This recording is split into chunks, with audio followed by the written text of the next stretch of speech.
Hello guys! So ito yung reading natin for Earth Sign, Taurus, Virgo, Capricorn. Ako si Madam P. Okay? Yun yung Facebook din namin. So search nyo ako sa Facebook.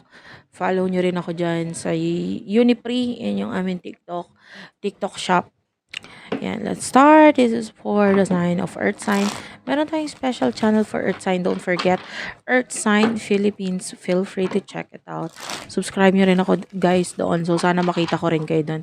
Yung mga nagko-comment dyan, maraming salamat sa comment nyo. Kahit po heart lang, smileys, malaking bagay sa kanya. So sana mag-iwan po kayo ng comment sa baba. Let's start what we have here for the sign of Earth sign. Earth sign. Pasensya ka na guys. Medyo maingay sa background ko. May nagkakaraoke dito sa gilid. Ano ba yun? Yan na. Yan. Anyway, so, you do have here the Eight of Cups, the Ten of Wands, and the World. Yan. Aries, Leo, Sagittarius, the World, Major Arcana, Cancer, Scorpio, Pisces energy. Earth sign. Okay. Ang dami mong obligasyon ngayon. Kaya lang with the World. Kaya mo to, guys. Yung iba sa inyo, napapanghinaan ng loob. Kaya mo yan.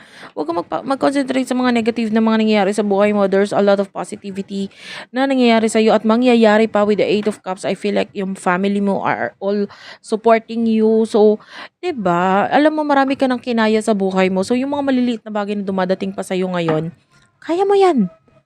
Ang dami mo nang pinagdaanan. Ang dami mo nang na-experience sa buhay mo. 'Di ba? At be proud kasi na-experience mo yun, nalagpasan mo yun. Kumbaga sa iba, hindi nila kaya yun, pero ikaw kinaya mo. Diba? Be proud of that. Tapos ito, nakikita natin, may mga mabibigat na dalahin ka ngayon. Stress, isipin. Ano ba dapat mong gawin, di ba? Of course, kaya mo yan. Yun lang. Just inhale, exhale, and then, di ba? Taas noo ka. Sabi mo, kinaya ko nga yung mga nangyari sa akin noon eh. Ito pa kaya, 'di ba? So with the Six of Cups, yeah, learn about your past. Think about your past. Kung halimbawa may times na napanghihinaan ka ng loob, tingnan mo yung mga pinagdaanan mo na kinaya mo, 'di ba? Tapos kung ano man yung mga dumadating sa'yo, wala na lang yan, sisiw na lang yan, wala na lang yan kumpara sa kung ano yung mga napagdaanan mo na. Okay, so sino yung person na nakakonect mo pagdating sa love? Iba kasi sa inyo nai-stress eh.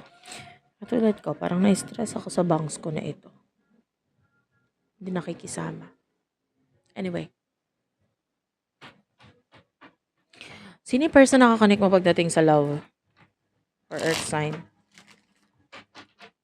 For Earth sign, person nakakonect mo pagdating sa love. Earth sign, person nakakonect mo pagdating sa love. Spirit guides, angel guides for Earth sign, please. Spirit guides, angel guides for Earth sign, please.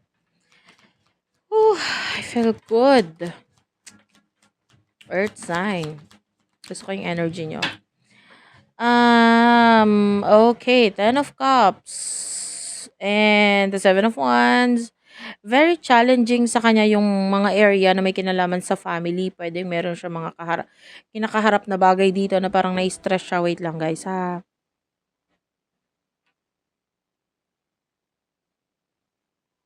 Ayan. Parang na-stress siya dito sa area na may kinalaman sa family, the strength card. Kahit pa paano malaki yung naitutulong mo dito sa person na to kasi ikaw yung nagpapalakas ng loob niya. Parang ikaw yung nagbibigay ng protection sa kanya or feeling niya protected siya pag nandyan ka. The Ten of Pentacles and the Seven of Swords. I feel like may mga pag-iwas siya na ginagawa na may kinalaman sa career or problem pagdating sa finances. Ganun. Pero alam niyang kayang-kaya mo or nandyan ka. So, parang panatag pa rin ang loob ng person ito. Ano yung emotion ninyo sa isa't isa for the sign of Earth sign? For the sign of Earth sign. Emotion ninyo sa isa't isa. The Moon is here and the Queen of wala akong nakaramdaman na emotion dito. What I see here is that ang focus mo is yung career mo, finances mo and the Four of Pentacles, pag-save or pag-iimpon ng money. You want to be more grounded. Well, I do understand. You are an earth sign. King and Queen of Pentacles nagpakita dito. Bottom of the deck, King of Pentacles. So, mahalaga sa'yo, para sa'yo ngayon ang career mo, ang stability mo, the moon. I feel like pagdating sa emotion, more on secret. Hindi ka para i-open up or mag-focus dito sa emotions mo na to. Pero nakakaramdam ako sa'yo ng secretive kind of emotions. And I don't know bakit ito secret. Wala masyadong message dito. What I see is that you are focusing on your money. Doon na lang muna tayo. Yung iba naman kasi sa inyo na nakikinig lang dito. Pero hindi naman kasi career ang focus. Hindi naman kasi love life ang focus. Nakinig ka lang kasi nakasanayan mo nang makinig sa akin. Parang ganun. Kahit wala ka naman talagang iniisip na may kinalaman sa love.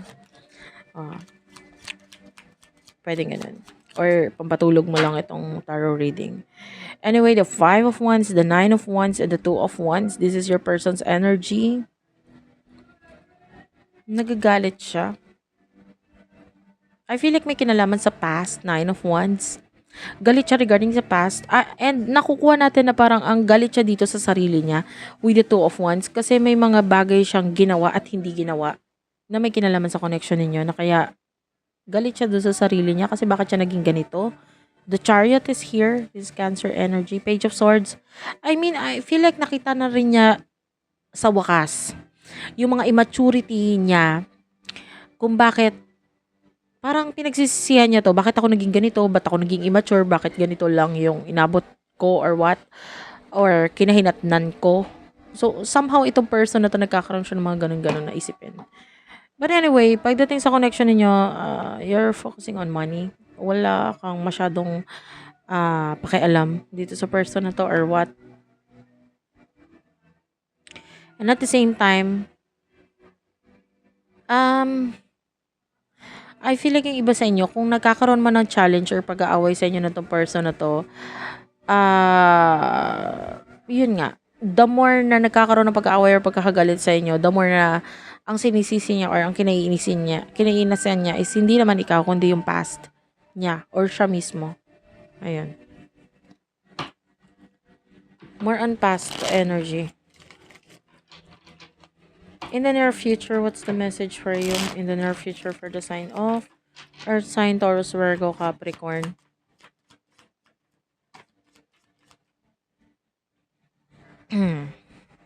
Three of Wands is here, the Lovers, the Justice card. Yung iba papunta sa deeper level of commitment. Knight of Cups and the Nine of Swords. Ba't ganito? The Tower. Okay, ganito ha. Iba-ibang energy na kukuha na natin. Yung iba, nakakita tayo dito ng relationship from friends, tapos magkakaroon ng deeper level or paglalim ng relationship, ng connection, simula sa kaibigan. So, a lot of you, pwedeng ganun ang situation na pwedeng a friend of yours, eventually, pwedeng umamin, magsabi ng emotion sa'yo, and then pwedeng mag-level up yung commitment ninyo. But I can see an ending, of something para maisakatuparan or pag nangyari ito, may mag-e-end muna. Okay? So, yung iba, ganito, nakakita tayo ng situation na pwedeng stressful pagdating dito sa side ng person mo. Kasi with the Knight of Cups, parang palabo ng palabo yung situation or connection ninyo. The more I say this is that the more na naiaangat mo yung sarili mo or the more na nagiging mas better yung situation mo, the more na parang palabo ng palabo yung tingin niya sa sarili niya. And ang sinisisi niya dito is yung sarili niya kung bakit nagiging ganyan siya. Okay? Sinisisi niya rin yung parte ng nakaraan niya kung bakit naging ganyan siya ngayon. And then, I feel like na yung level niya kasi is parang pababa ng pababa yung tingin niya sa sarili niya, the more na umaangat naman yung tingin niya sa'yo. Okay? So, hindi kayo nagmamatch nitong person na to. So, masyado siyang guilty or masyado siyang nagagalit sa mga nakaraan niya at sa mga nangyari sa buhay niya. And, yun ay dahil the more you improve yourself, the more na parang pumapangit yung tingin niya sa sarili niya. I mean, nakakaawa in a way. yung energy ng person na 'to, naaawa ako sa kanya. Pero yun na nga, naaawa din siya sa sarili niya and hindi niya rin alam kung anong gagawin para maiangat kasi ikaw napakagaling mo compared sa kanya, parang gano'n. Feeling niya ang galing mo kumpara sa kanya and medyo bumababa yung tingin niya sa sarili niya. Thank you for watching. I love you all and bye-bye.